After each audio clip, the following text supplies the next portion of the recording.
Hi, I'm Mira Voselaar and I'm the chairwoman of the Tata Steel Chess Tournament.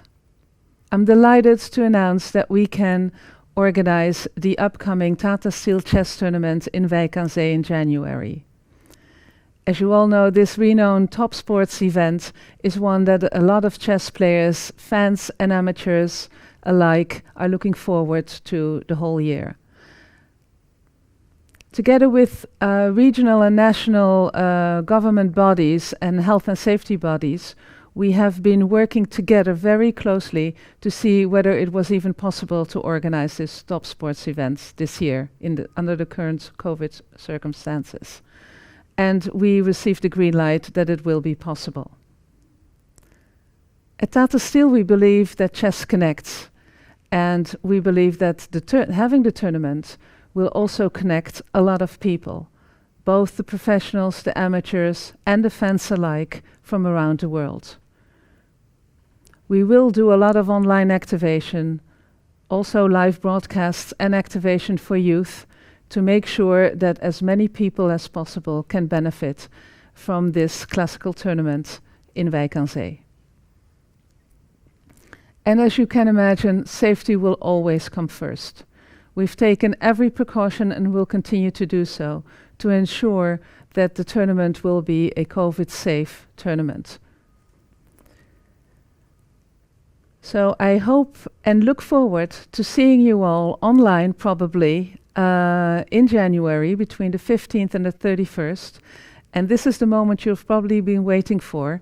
I hand it over to Jeroen van den Berg, who will announce the Grandmasters who will take part as Tata Steel Masters in the 83rd edition of the Tata Steel Chess Tournament. Over to Jeroen. Okay, it's almost time to introduce the 14 players in the Tata Steel Chess Masters 2021. But before doing so, I like to ask Anish Giri, who will introduce two players later on together with me, a few questions. So Anish, it's a strange time that we are facing now these days. How are you actually doing today and these days? Yes, obviously a very special times. The chess world has also changed quite a bit. There's now a lot more online activities and unfortunately a little less over the board ones. But everybody's coping the way he can. Like I'm playing a lot of strong online events. The Champions Tour and various other things, and also some online streaming, things like that. I think these are the modern things, the new developments. But I'm looking forward also to resume the over-the-board chess. Yes, coming back to over-the-board chess, as far as I can recall myself, you played your last game in Yekaterinburg in March 2020. So that's basically when you play, I can say it's already 10 months ago when you played your last over-the-board move. Can you tell us how much do you miss over-the-board chess and how much are you looking back to resume over-the-board chess, especially in Wijk aan Zee, of course? I'm definitely looking forward to Wijk aan Zee, not only because it's just an over-the-board event, but in particular because it's a very special tournament for me. I always look forward to it. It's always a big challenge, without getting too far ahead and giving away too much about the players. There's always an exciting field there, always the opportunity to show yourself from your best side. So I'm definitely looking forward to Wijk aan Zee. And as it comes to the board, yeah, it's been a while. I've had some training sessions where I touched the pieces, played some blitz games on the board. But playing classical chess again is going to be going to feel a little bit unusual probably after all this rapid and blitz. Yes, on the other hand, I think playing online in COVID time also has some advantages. Personally, I believe that you somehow improved your rapid and blitz because of all those online events. And you played a lot, you played some of them extremely well.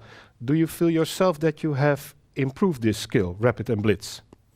Yeah, I believe it makes sense. If you practice something, whatever it is, you get better. So I certainly hope that I've gotten better at it as well. And what I actually hope to see, but I am not sure, I hope to see that also in the classical chess and in the Wijk aan Zee tournament itself, I will be able to to show myself from a slightly new side and add some layers to my game. I hope that this a lot of this online chess and the different approach that I've been working on in the past year will also tell in the classical tournament.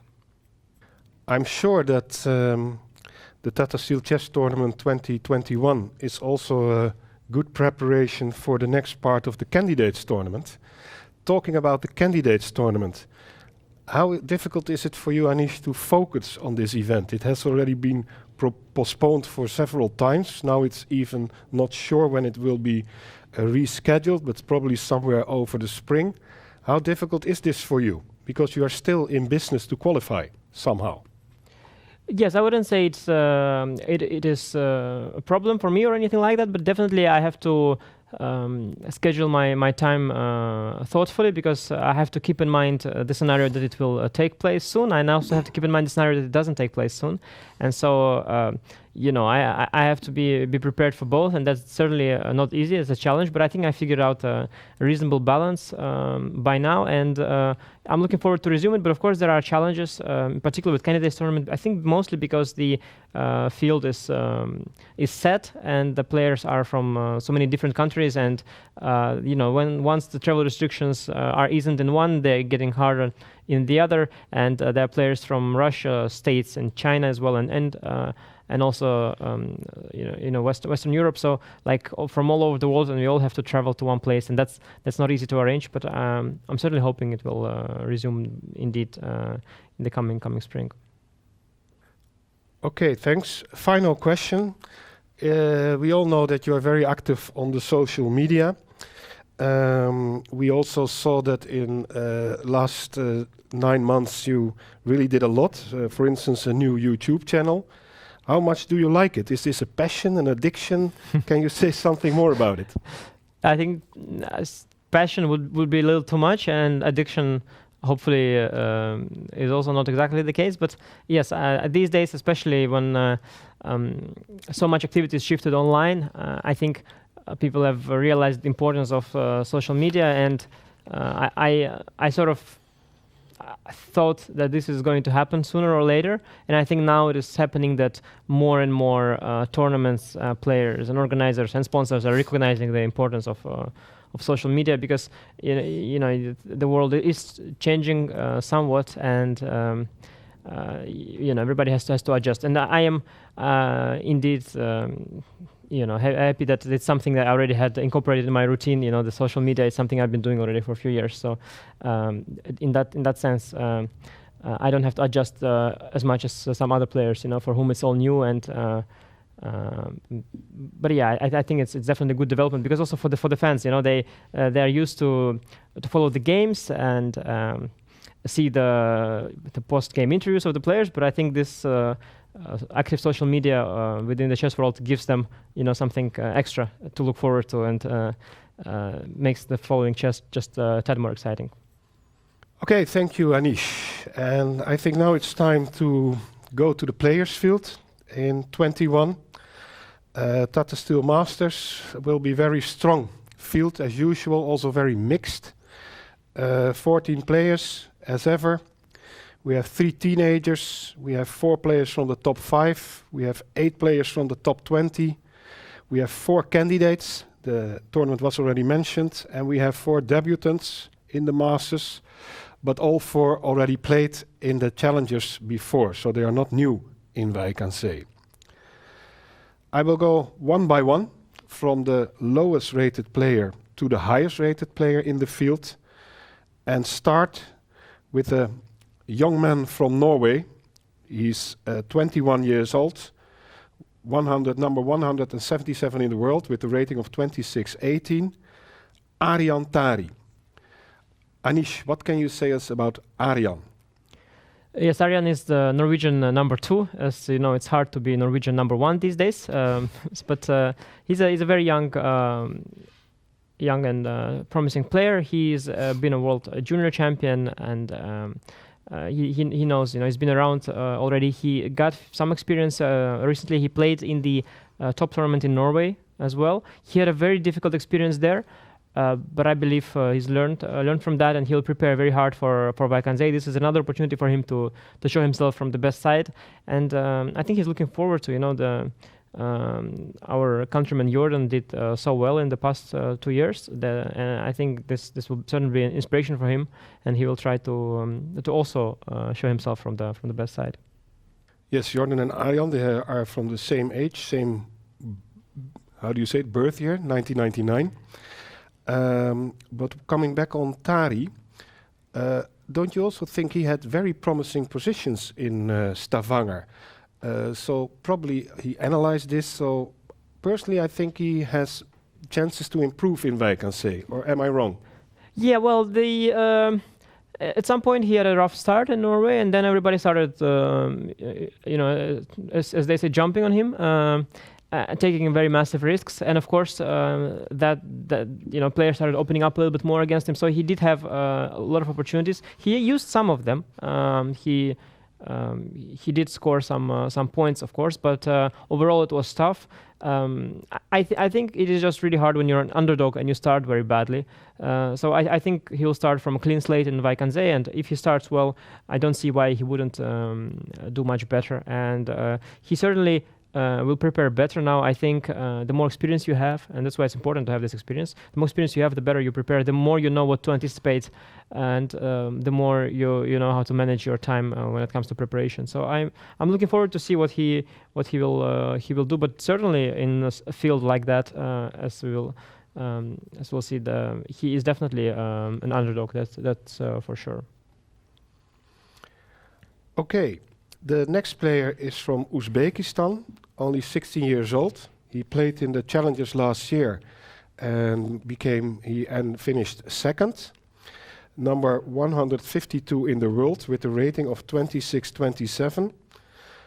Nordibek Abdusatorov. What are your thoughts about Nordibek? Well, there's a whole generation of young players from Uzbekistan, and they're all very talented, and they will become grandmasters at a young age, and I think Nordibek seems to be the most mature of them. He has booked the best results, and he has shown himself a very strong online player as well. He's done very well in online blitz recently, so he definitely gained some confidence there. And I'm very curious to see, because I think this is his first real debut at the high stage, at the top tournament. So I'm looking forward to see how he will do. It is probably a little bit early to expect a lot from him. It's his first tournament, but certainly a great experience, and who knows, maybe he will surprise us with a very good result. Okay, thank you. Next player you already mentioned in your introduction about Aryan Tari. From Groningen, the Netherlands, Jordan van Foreest. You know him very well. He's number 69 in the world with a rating of 26.71. What do you think about Jordan? I think he also is missing over the board chess a lot, as far as I know. But you know him much better than I do, so please tell us about Jordan. Yeah, for Jordan, certainly this year has been a lot less clear than for me, because I had a lot more opportunities to play online, whereas he's been trying to find as many opportunities as possible to play over the board. He's played some competitions, some different leagues. I think he can't wait for the return of the classical chess, and Wijk aan Zee is definitely a special place for him. He has tremendous memories from last year, where he ended in a plus score in an incredibly strong field. That was really an amazing achievement by him, and something that has inspired him. Last time we were always saying that he did well the year before, the first time, but now the second time will be harder, and that has motivated him to do so much work. And his second time was much better than the first. So all I'm going to say is that the third time is going to be even harder than the second, and I hope he does well. Yes, I agree, Anish. For Jordan, he is probably lacking some experience, so it will be, for him very, let's say, different than previous years to play Wijk aan Zee. But with his talent, I'm sure he will do well again. Which brings us to the winner of the Tata Steel Challengers in 2020, David Anton Guiaro, number 63 in the world with a rating of 26.75. David was also active online in several events. So he's kind of, let's say, also prepared. What do you expect from David in the Masters? Yes, he's obviously a very strong player, a fighter, but also I think number one of his country, number one of Spain, and he's played indeed in some online events. He got that opportunity because he's perhaps one of the strongest players from the Spanish-speaking world. So he definitely represents a lot of people and gets a lot of support.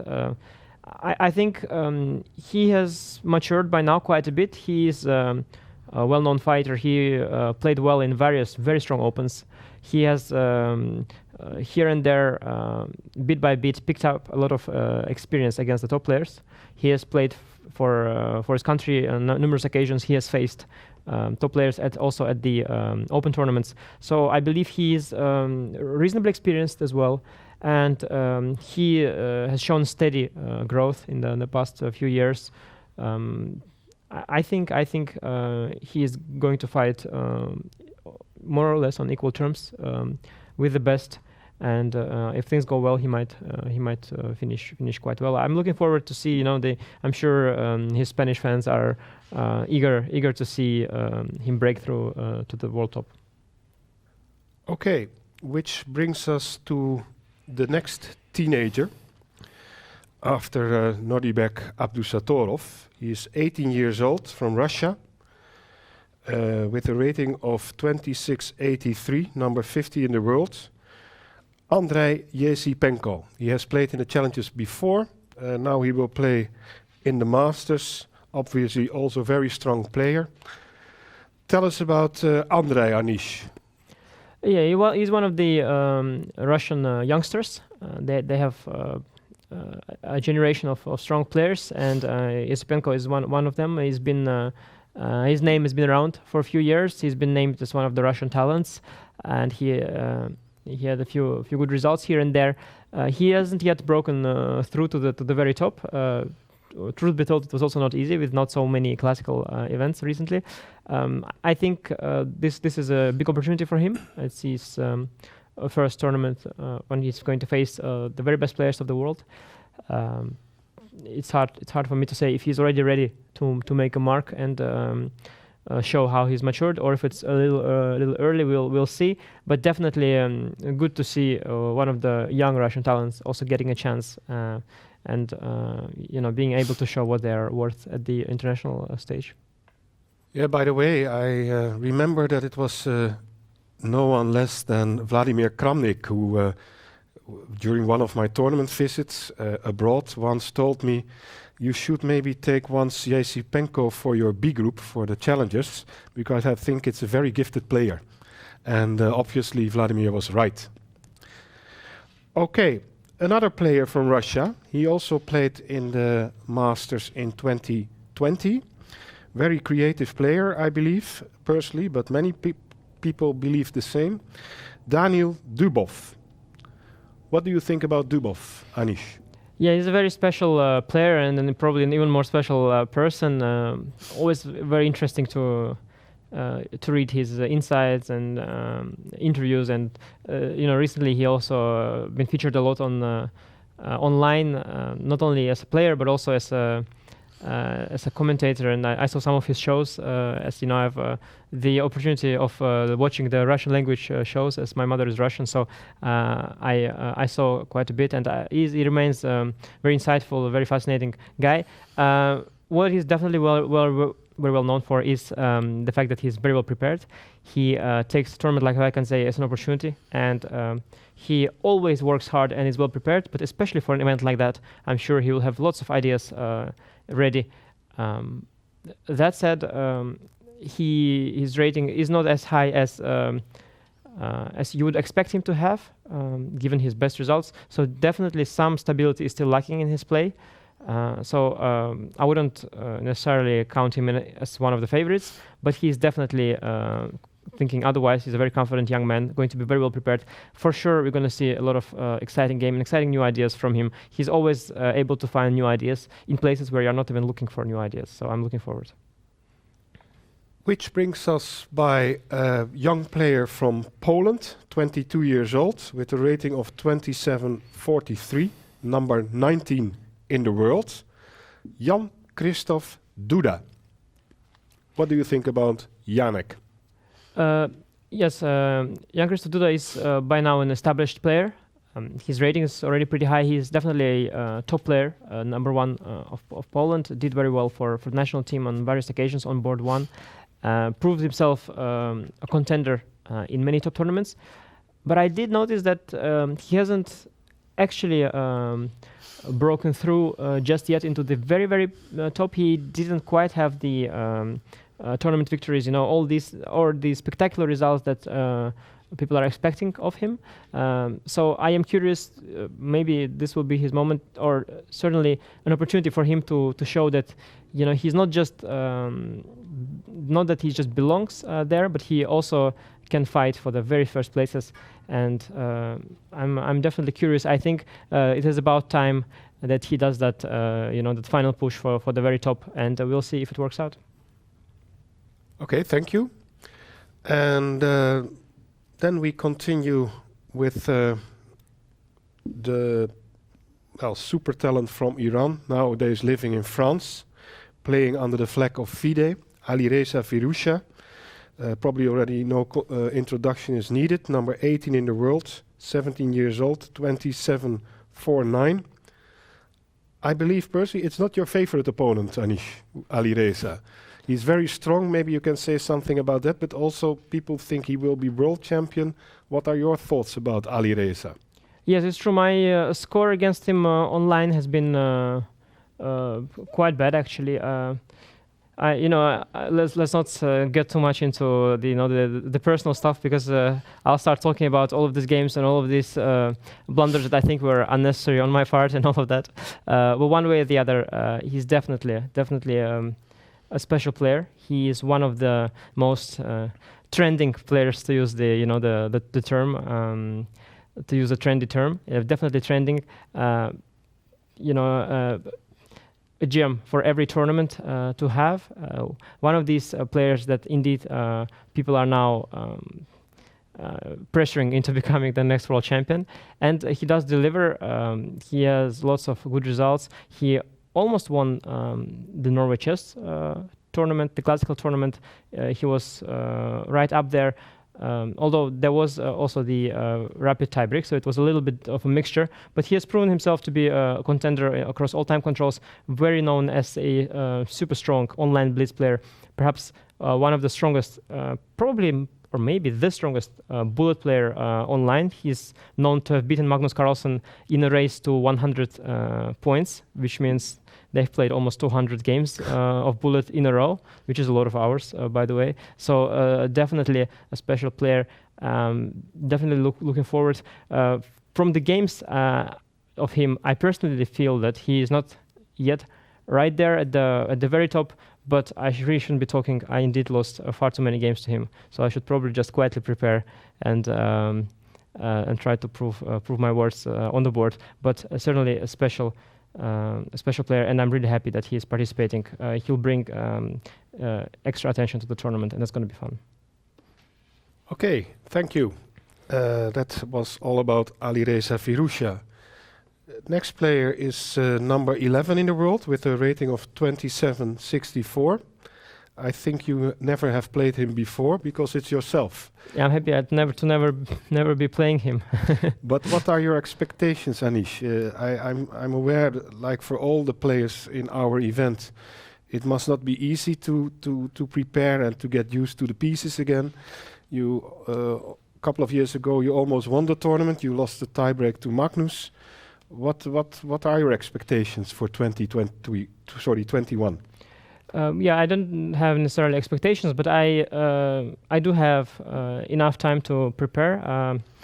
I have known about the tournament coming or hoped for it to come certainly for a while, and I will definitely prepare. And indeed, I haven't played classical chess for a while, but most of the players haven't done so either. So I think that's not going to be a big factor. But definitely, just like in all the previous years, I see this as an opportunity, and I'm really looking forward. And whether I'll make it or not, we'll see about that. But I certainly will give it my best shot.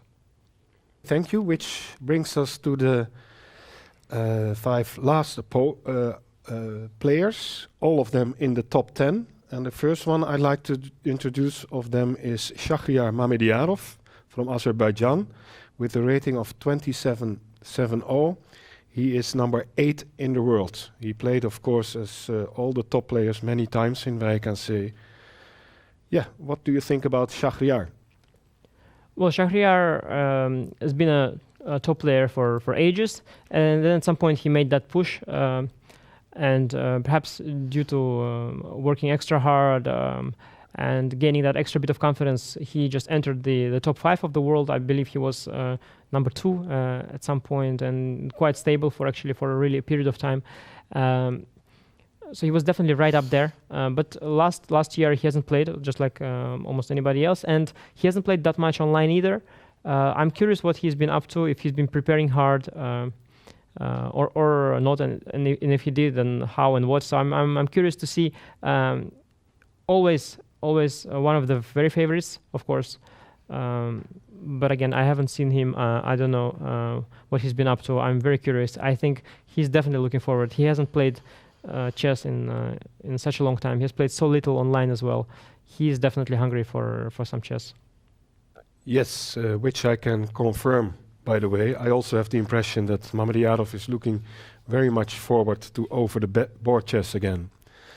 The next player from our list is number 5 in the world with a rating of 27.84. I'm personally happy that he's coming back to Wijk aan Zee after a serious number of absences. It's Maxime Vager-Lagrave from France, also known as MVL. Yes, Maxime back in Wijk aan Zee. How is that for you? Yeah, it's indeed been a while. I think it makes sense because he was playing the Gibraltar Open a few years in a row, and now he's back to Wijk aan Zee, which is great. I believe he did pretty well last time he played. I think these days Maxime is very well prepared. Is in a good shape. I believe Maxime will do well. The only question I have is how well he will do. He's certainly hoping to fight for the first spot, but whether he'll manage, we'll see. Okay, which brings us to the number 4 in the world with a rating of 27.84, Jan Nepomniachtchi. And by the way, both Jan Nepomniachtchi and the previous player that was introduced, Maxime Vager-Lagrave, are leading in this still unfinished candidates tournament. Yes, Anish, you played in many times in online events last month, and some of your matches were really tight, really close. I'm sure you know a lot about Jan. Yes, Jan is a unique player, very, very strong. His level is not very stable. Sometimes he's dangerous, and sometimes he's just incredibly good as well. And he's certainly one of the contenders these days for victory in any tournament. Very confident, puts a lot of pressure, and I love playing him because there's always some excitement, there's always some fun. I think we have lots of decisive games. I've lost to him and I've beaten him and in all sorts of ways. He's destroyed me multiple times in a brilliant fashion. He has also lost to me in the dumbest possible ways. So for me, it's always always a challenge. The other day, I watched his interview, and at some point he said that I'm a solid player, and I was really wondering how does he know? Because I think we haven't made a draw with him in in 20 games. So I'm really, really curious. But he's definitely a fighter, and he's just bound, I think, to do well in such a field. And especially if he starts well, especially if he's inspired, and if he suddenly has that ambition and motivation, then he's just very, very good. We'll see. Although I do recall that he has also had some difficulties in Wijk when things weren't going his way.